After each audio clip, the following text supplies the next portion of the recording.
Assalamu alaikum. I welcome you all for class 10 Metals and Non-Metals part 2. In the last class we had learnt about physical properties. Now we are going to start with the chemical properties of metals and non-metals.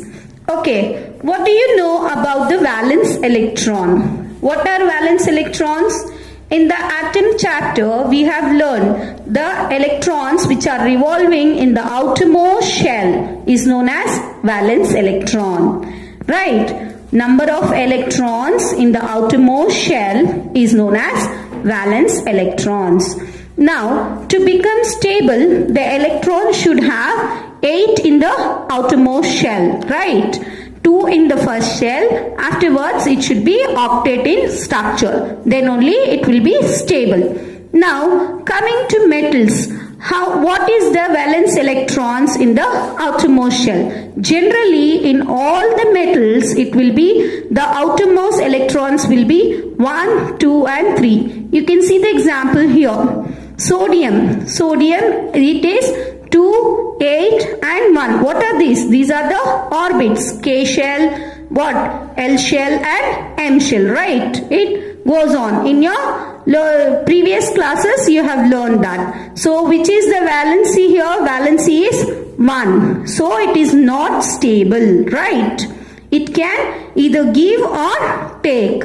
Now what happens here means it gives. Okay, it is an electron donor. Okay, it cannot accept 7 electrons into it. Therefore, it gives 1 electron to the other and it becomes stable. Similarly, even here, magnesium is 2, 8 and 2. The outermost shell, the valency is 2. And aluminium, here the valency is 3.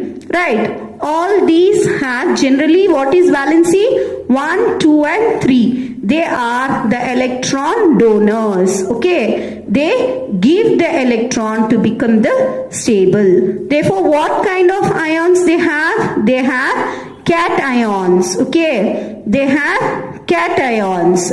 Then they are what now after giving what it becomes? It will become electropositive elements. Once it gives 1 electron to other, it becomes electropositive elements. Metals are electropositive elements. Understood? Why it becomes electropositive? Because it gives 1 electron donor to the other to become stable. Now, coming to the non-metals. What are the valence electrons here? Here the valency of electrons are phosphorus.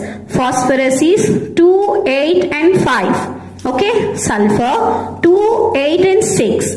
Now chlorine 2, 8 and 7. Okay. What are the outermost number here? That is the valency. That is 7. Now to become stable, we need octet structure. That is 8. 8 electrons should be there to become stable. So what happens here? As we learnt in the previous class that sodium reacts with chlorine to form sodium chloride. What is sodium chloride? Our common salt. So how it is been done? 2, 8, 1. Here it is 1. Here it is 7. They combine together to form 8 in the outermost shell. Therefore, that will become sodium chloride. This is, what is this doing? This is accepting the electron. It is electron acceptor. What are electron acceptors? Non-metals are electron acceptors. And it is known as anion. And what will be the sign here? It will be Cl minus. Here Na plus. Okay. Electron positive element Na plus. Here electronegative elements, that is Cl minus. Most non-metals are electronegative. Metals are electropositive elements. Understood? Okay. Further, generally basic in nature. Once metal reacts with oxygen, okay, metal will react with oxygen to form metal oxides. Okay, most metals will react with oxygen forming metal oxide. Example here, copper plus oxygen give rise to copper oxide. Similarly, here potassium plus oxide give rise to potassium oxide. Calcium plus oxide give rise to calcium oxide. All these oxides are basic in nature. Okay, what is basic and acid you learned in your that last chapter. Now these are basic in nature, except that exceptional came here. Metals which are not basic, okay, basic metal oxide which is not basic is aluminum oxide and zinc oxide. Okay, coming to the non-metals, generally acidic in nature. Okay, most of the non-metals are acidic in nature. Metals, non-metals, no. Non-metallic oxide, okay, non-metallic oxide are acidic in nature. Example, carbon dioxide, sulfur dioxide, then what? Nitrogen dioxide here. Then coming to the next here, what happens is some metals, for example here, now exceptional case, let me go to the exceptional case here, why it is not basic, that is aluminium plus oxygen give rise to aluminium oxide. Aluminium oxide is not basic in nature. Metal oxides which reacts with both acids as well as bases to produce salt and water is known as amphoteric oxides. This you have to remember. What are amphoteric oxide? Amphoteric oxide means metal oxide which react with both, that is acid as well as base. What it will produce? Salt and water. Example here I have taken the aluminium, that is the exceptional case, that is aluminium oxide is a metallic oxide which when we mix with the HCl is a what? Acid. So when it mixes, it forms aluminium chloride plus H2O, which is aluminium chloride is acidic in nature. Then when we mix the aluminium oxide, metallic oxide with a base here is NaOH, sodium hydroxide, mixes to form sodium aluminium oxide, that is what? NaAlO2. This is basic in.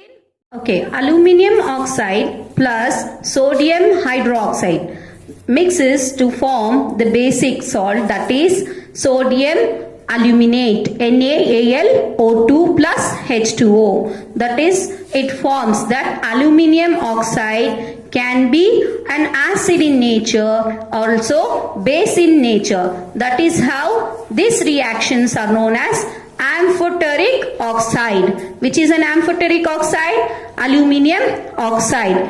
Even zinc oxide behaves the same. Now, metals do not react with oxygen at the same rate. Different metal shows different reactivity towards oxygen. Metals such as potassium and sodium reacts vigorously that they catch fire if kept in the open. Hence, to protect them and to prevent accidental fire, they are kept immersed in kerosene oil. Which are kept in kerosene? Potassium and sodium. At ordinary temperature, the surface of metals such as magnesium, aluminium, zinc, lead, etc. are covered with a thin layer of oxide. The protective oxide layer prevents the metal from further oxidation. Iron does not burn on heating, but iron filings burn vigorously when sprinkled